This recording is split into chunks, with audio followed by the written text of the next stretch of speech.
क्या आप जानते हैं कि दुनिया में एक ऐसी किताब भी है कि जो दुनिया के कई ममालिक में बैन कर दी गई है। जब ये किताब छपकर मंजर आम पर आई तो सोवियत यूनियन ने इस किताब को पढ़ने वाले को 10 साल की कैद की सजा सुना दी। ईस्ट जर्मनी ने इस किताब को पढ़ने या इस किताब को रखने वाले को गद्दार डिक्लेयर कर दिया। चाइना में बैठकर आप इस किताब को सर्च नहीं कर सकते। जब भी आप इसको सर्च करेंगे ग्रेट फायरवॉल आपको रोक देगा और आपकी स्क्रीन पर 404 एरर आ जाएगा। बेलारूस में सन 2023 में इस किताब का पीडीएफ वर्जन भी अगर किसी के पास से निकल आया तो उसके घर पर रेड हो गई।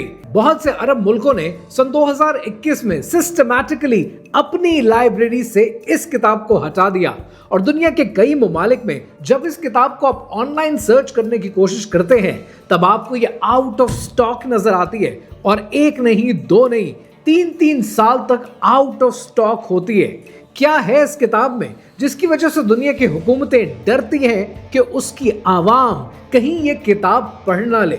इस किताब को समझने के लिए पहले इसके राइटर को समझना पड़ेगा। कहानी है आज से 76 साल पहले की, सन 1949 की, जब स्कॉटलैंड के एक सर्द इलाके में एक छोटी सी झोपड़ी में शदीद सर्दी की रात में एक इंसान ट्यूबरक्लोसिस की बीमारी से लड़ रहा होता है।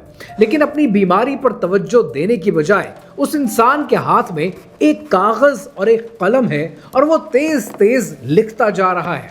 वो तेज इसलिए लिख रहा है क्योंकि पिछले 11 महीने से वो इस मैन्यूस्क्रिप्ट पे काम कर रहा है और अपने मरने से पहले इस किताब को मुकम्मल करना चाहता है। जब ये किताब छपकर मंजर आम पर आती है तो इस किताब के 25,000 कॉपीज छपती हैं और इस किताब के छपने के 7 महीने के बाद इस राइटर का इंतकाल हो जाता है। जिस किताब का मैं जिक्र कर रहा हूं इस किताब को आप 1984 के नाम से जानते हैं और ये वो किताब है जो 1949 में लिखी गई और इसके राइटर का नाम है जॉर्ज ऑरवेल। और जॉर्ज ऑरवेल ने इस किताब में वो लिखा है जो दुनिया की हुकूमतों की बुनियादें हिला दे, क्योंकि इस किताब में उसने आने वाले दौर के बारे में बताया है कि आने वाले दौर में आपके साथ क्या होने वाला है।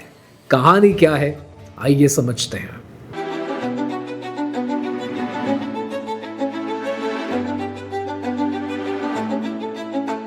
ये कहानी शुरू होती है सन 1903 में जब ब्रिटिश इंडिया में काम करने वाले एक अंग्रेज अफसर के घर एक बच्चा पैदा होता है। इस बच्चे का नाम रखा जाता है एरिक आर्थर ब्लेयर और ये बच्चा 19 साल की एज में बर्मा की इंपीरियल पुलिस को ज्वाइन कर लेता है। यहां पर इसको पहली ड्यूटी ये दी जाती है कि तुम्हारा काम ये है कि वो गांव के लोग जो बर्मा में झुककर फौजियों को सलाम नहीं करते उनको मारो। और वो उनको मारना शुरू करता है यहां तक कि ये वहशियाना अमल उसकी अपनी नजरों से गिर जाता है। सन 1923 में भर्ती होने वाला ये नौजवान सन 1927 में आकर अपना यूनिफॉर्म तर्क कर देता है, सरकारी नौकरी छोड़ देता है और पेरिस की गलियों में भटकना शुरू कर देता है। इंपीरियल ब्रिटिश फोर्सेस को छोड़ने के बाद ये दर दर की ठोकरें खाता है, डिश वॉशर बन जाता है, कई नौकरियां करता है और उसके बाद 1933 में अपनी पहली किताब लिखता है जिसका नाम है down and out in Paris and London, जिसमें ये सिस्टम को एक्सपोज करता है कि सिस्टम आम लोगों के साथ कहां पर क्या जुल्म ढाता है, कैसे गरीब इनकी निगाहों से ओझल हो जाता है और कैसे दुनिया के एलीट्स सिर्फ कंट्रोल की खातिर दुनिया के हर इंसान को एक्सप्लॉइट करते हैं। 1936 में होने वाली स्पेनिश सिविल वॉर में ये लड़ता है और लड़ते लड़ते एक ऐसा लम्हा आता है जब इसे गोली लग जाती है गले में और इस गले में लगने वाली गोली के नतीजे में ये टीबी के मर्ज में मुब्तला हो जाता है। लेकिन ये फिर भी स्टालिन के सिस्टम को एक्सपोज करता है कि कैसे वो लोग जिन्होंने स्टालिन के साथ गद्दारी की होती है अगले दिन उनका जिक्र अखबारों से और तारीख से मिटा दिया जाता है। 1948 के अंदर जब इसे टीबी डायग्नोस होता है तब ये अपनी शोहरा आफाक किताब 1984 पर काम कर रहा होता है और इसे अपने मरने से पहले इस किताब को मुकम्मल करना होता है। 1984 ये किताब लिखने के 7 महीने के बाद इसका इंतकाल हो जाता है, लेकिन 1984 वो किताब बन जाती है जो दुनिया में एलीट कॉन्स्पिरेसीज को एक्सपोज करती है। तो अब सवाल यह है कि इस किताब में इसने ऐसा क्या लिखा है कि दुनिया की हुकूमतें नहीं चाहती कि आप ये किताब पढ़ें। 46 साल की उम्र में मर जाने वाले जॉर्ज ऑरवेल 1984 में एक नया कॉन्सेप्ट दिया। वो कॉन्सेप्ट में ये कहता है कि दुनिया में मुल्क खत्म हो जाएंगे और दुनिया में सुपर स्टेट्स बन जाएंगी। दुनिया में बनने वाली 3 सुपर स्टेट्स में जिस सुपर स्टेट का ये जिक्र करता है उसका नाम ओशियाना है। इस सुपर स्टेट के अंदर एक पार्टी की हुकूमत है, कोई इलेक्शन नहीं होते, कोई ऑपोजिशन नहीं है और बिग ब्रदर, पहली बार दुनिया के सामने ये टर्मिनोलॉजी इस्तेमाल की गई कि बिग ब्रदर हर वक्त आपको नोट करता रहता है, हर वक्त आपको देखता रहता है और वहीं से ये इस्तेलाह big brother is watching you common हो जाती है। बिग ब्रदर एक ऐसा कॉन्सेप्ट है जो टेलीविजन स्क्रीन्स के जरिए हर शहरी पर नजर रखे हुए, जागते हुए, सोते हुए।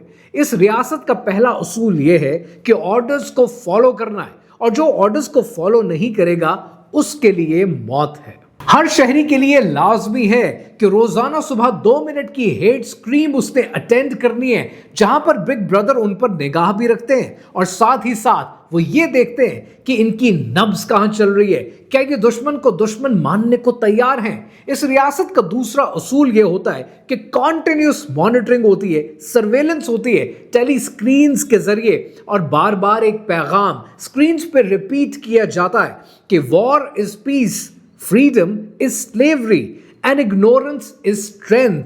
और जो कोई इस पैगाम से हटता है या अपने नए थॉट्स बनाने की कोशिश करता है, इस रियासत के पास एक थॉट पुलिस मौजूद है और इस थॉट पुलिस का काम यह है कि हर वो इंसान जो बगावत का सोच रहा है, कुछ नया सोच रहा है, कुछ हट के सोच रहा है, उसे पकड़ा जाए, उसे गिरफ्तार किया जाए और उसे सजा दी जाए। इस रियासत का तीसरा उसूल यह होता है कि सच सिर्फ वो है जिसको पार्टी सच कहती है और उसी को सच मानना होता है और इसीलिए इनके पास एक मिनिस्ट्री ऑफ ट्रुथ मौजूद होती है जहां 1984 का मेन कैरेक्टर विंस्टन स्मिथ मौजूद होता है और यहीं पर नौकरी किया करता है। इसका काम यह होता है कि हर वो इंसान जो पार्टी की नजर में गद्दार है उसकी कहानी को तारीख के सफ़ों से मिटा दो और उसकी जगह पर एक नया किरदार पैदा कर दो। विंस्टन स्मिथ एक ऐसा इंसान है जो बिग ब्रदर से नफरत करता है। वो जानता है कि जो कुछ उनके साथ हो रहा है ये जुल्म और ज्यादती है, ये इनफ सर्वेलेंस है, लोगों को मजबूर किया जा रहा है। वो इस निजाम के खिलाफ डाउन विद बिग ब्रदर के स्लोगन्स बोलना चाहता है लेकिन कहीं कह नहीं सकता क्योंकि इसके अपार्टमेंट के अंदर टेली स्क्रीन के ऊपर भी big brother is always watching.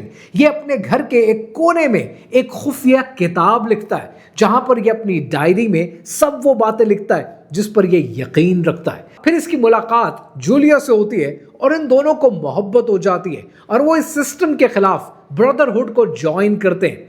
यहां पर कहानी में ओब्रायन का एक किरदार आता है जो होता तो पार्टी का मेंबर है लेकिन इनके सामने प्रिटेंड करता है कि जैसे वो इनकी मदद कर रहा है। उन्हें अपने अपार्टमेंट में बुलाता है, उन्हें खुफिया किताब देता है, फिर उन्हें अरेस्ट करवा देता है। जब ये अरेस्ट हो जाते हैं तो इन्हें मिनिस्ट्री ऑफ लव के रूम 101 में लेके जाया जाता है और रूम 101 में जाने का मतलब टॉर्चर सेल में जाना है जहां पर विंस्टन स्मिथ को बांधकर उसके ऊपर चूहे छोड़े जाते हैं। जब वो चूहे उसके मुंह के साथ खेलने लगते हैं ये घबरा जाता है, ये शदीद कोफ्त में आ जाता है और चिल्लाकर कहता है कि ये सब कुछ मेरे साथ मत करो, अगर ये सब करना है तो जूलिया के साथ करो।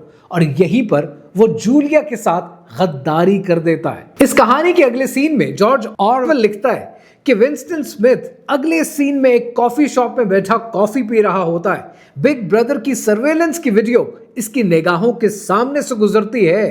तब उसे जो कुछ उसके साथ हुआ, जो कुछ जूलिया के साथ हुआ, इसे याद आने लगता है। इसकी आंखों से आंसू गिरते हैं। स्नाइपर इसको गोली मारने के लिए निशाना दागे बैठा होता है कि इसके मुंह से निकलता है आई लव बिग ब्रदर। यानी ऑसवेल के मुताबिक इस निजाम से, एक पार्टी की हुकूमत से बाहर निकलने का कोई तरीका नहीं होता सिवाय सरेंडर के। अब सवाल यह बनता है कि जो कुछ मेटाफोरिकली 1984 में लिखा गया है, आज वो हमारी जिंदगियों में कैसे हो रहा है।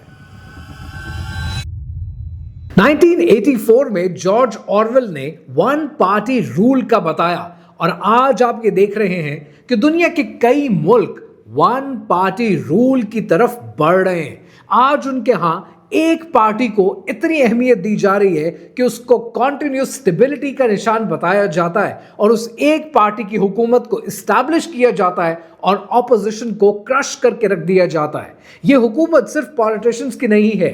इस हुकूमत के अंदर दुनिया के पॉलिटिशियंस, दुनिया के टेक जायंट्स और दुनिया के एलीट्स शामिल हैं। यानी एक स्टेक होल्डर ऑफ पावर के नाम से एक हुकूमत बनाई जा रही है और सेंट्रलाइज्ड ये one government of the world create करने की कोशिश है। आज सोशल मीडिया प्लेटफॉर्म्स के पास और टेक जायंट्स के पास जितनी पावर है, ये दुनिया की किसी भी हुकूमत से ज्यादा पावर है, क्योंकि ये पावर इन्हें कॉन्टिन्यूसली बिग ब्रदर की पावर देती है, someone who's always watching you through your phone। Meta, Google और टिकटॉक ने 2024 में 1 अरब 30 करोड़ पोस्ट्स लोगों की डिलीट की हैं क्योंकि वो शायद सच बोलने की कोशिश कर रहे थे। आज हुकूमतें इतनी जल्दी अपने लॉज को बनाती नहीं है जितनी जल्दी ये सोशल मीडिया प्लेटफॉर्म्स और ये टेक जायंट्स इंश्योर कर सकते हैं कि वो लॉज इंप्लीमेंट किए जा सकें। आज दुनिया में 4 अरब 90 करोड़ स्मार्टफोन्स इस वक्त एक्टिव हैं और ये एक्टिव स्मार्टफोन्स दुनिया के 117 मुल्कों की हुकूमतों के अंडर लॉफुल सर्वेलेंस के अंडर आते हैं। आज दुनिया में 49,000 एजेंसीज हैं जो सेल ब्राइट इस्तेमाल करती हैं और सेल ब्राइट इस्तेमाल करते हुए वो 5 मिनट के अंदर रिमोटली दुनिया में किसी का भी फोन कहीं से भी ओपन कर सकते हैं। यूरोपियन यूनियन ने ई एविडेंस हब के जरिए पिछले 6 महीने में 12,000 दफा लोकेशंस को ट्रैक किया। यानी इसके लिए अब किसी वारंट की जरूरत नहीं। एजेंसीज को पैसे दें तो एजेंसीज विकिपीडिया पे आपके सच को बदलने को तैयार हो जाती हैं। गूगल ने 2025 में जितने सर्च रिजल्ट्स दिए, रियल टाइम के अंदर डेटा ये कहता है कि 40% उसमें से कंट्रोवर्शियल रिजल्ट्स दुनिया के सामने आए। लिंक्डइन इस वक्त HRAI यूज कर रहा है, जिसकी वजह से प्रोफेशनल्स सच बोलने से डरते हैं और अपनी पोस्ट को सेल्फ सेंसर करते हैं। आज अगर सच वक्त से पहले बोल दिया जाए तो सोशल मीडिया प्लेटफॉर्म्स की तरफ से उस पर मिस इन्फॉर्मेशन का टैग लगा दिया जाता है। एक्सेस नाउ के मुताबिक 2024 में 283 दफा इंटरनेट बंद किया गया और हर दफा आपको कहानी पब्लिक सेफ्टी की सुनाई गई। आज दुनिया वन पार्टी नहीं चला रही। आज दुनिया की हुकूमतें नहीं चलाती। आज ये दुनिया का एल्गोरिदम चलाता है। जो चीज एल्गोरिदम के लिए सूटेबल है वही आपका सच है। और शायद इसीलिए जॉर्ज ऑरवेल ने 1984 किताब का आखिरी सफा ब्लैंक छोड़ दिया था कि इस सिस्टम से बाहर आने के बारे में आपको खुद हिम्मत करनी होगी और खुद सोचना होगा। अगर मैं आपसे ये पूछूं कि मोहब्बत क्या है तो फौरन आपके जहन में मोहब्बत या रोमांस को लेकर वो फिल्में आएंगी, वो मूवीज आएंगी, वो ड्रामे आएंगे जो आज तक आपने देख रखे। अगर मैं आपसे ये पूछूं कि इल्म किसे कहते हैं तो आपके जहन में वो तमाम किताबें आएंगी जो बचपन से लेकर आज तक आपने पढ़ रखी हैं।